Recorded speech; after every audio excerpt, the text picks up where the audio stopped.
Hi, I am Elisa Galardi, and I am a PhD candidate in art history at the University of Pennsylvania. Before joining Penn's graduate program, I earned my bachelor's degree in cultural heritage at the University of Verona in Italy, and then pursued two masters. First in Paris at the Pantheon-Sorbonne University, and then in London at the Courtauld Institute of Art.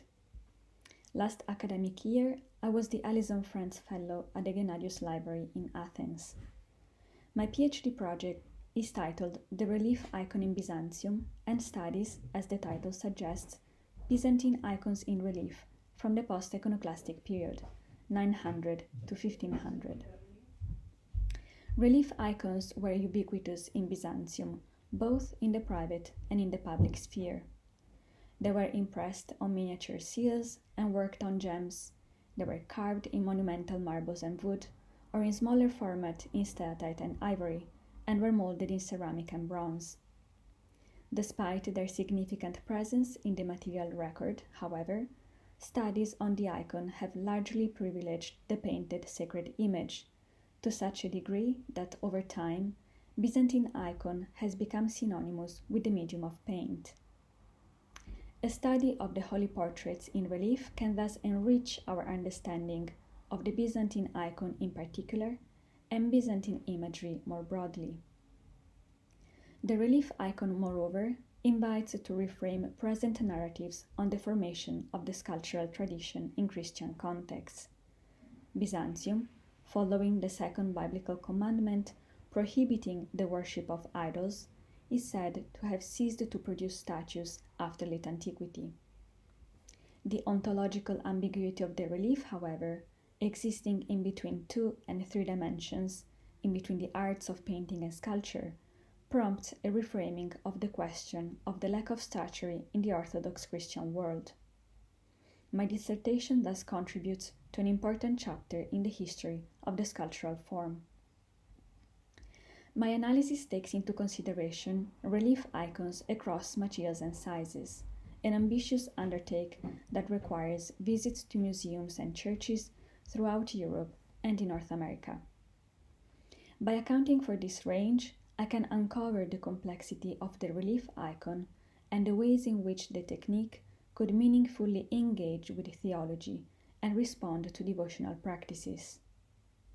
The dissertation addresses primarily questions of materiality, phenomenology, and scale. Visual evidence is complemented by textual sources, which I use to historicize my formal analysis and phenomenological observations. I consider commentaries on the scriptures and treatises by revered iconophile theologians. I look at scientific texts, such as the Perilithon by Michael Psellos, and analyze ekphrasis and poetry on artworks, most notably Manuel Files' epigrams. The dissertation is organized into 4 chapters with an introduction and a conclusion. The introduction provides a brief historiography of the term relief in art theories from the Renaissance to early 20th century Germany, and considers the implications of these discourses for early studies on Byzantine reliefs.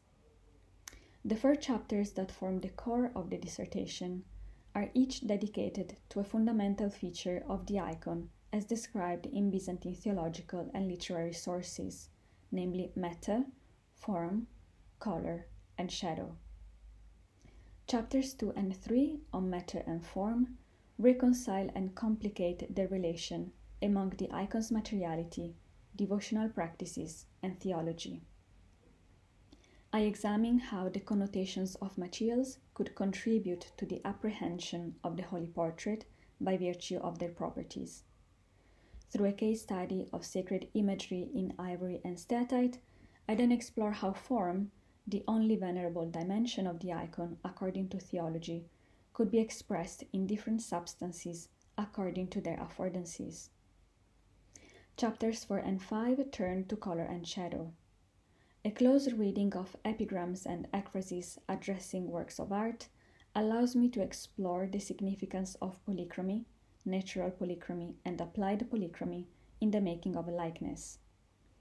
I then relate the implications of the phenomenological qualities of the relief, its color and shadows, for guiding the interaction between the sacred image and the beholder. In addition to the relevance of sight and touch in the performance of medieval Orthodox devotion, I consider the less explored roles of bodily stillness and memory, and the potential of the tangible relief in accompanying such practices. In conclusion to my dissertation, I undertake a longue durée approach to situate Byzantine relief icons alongside ancient statues and reliefs, to reframe the question of the death of statuary after late antiquity. At ANAMED, I will focus on writing the chapter on form and conduct fieldwork in local museums to study primarily marble icons and the Byzantine costume of painting and gilding marble reliefs. Thank you all for watching. I look forward to meeting you in person.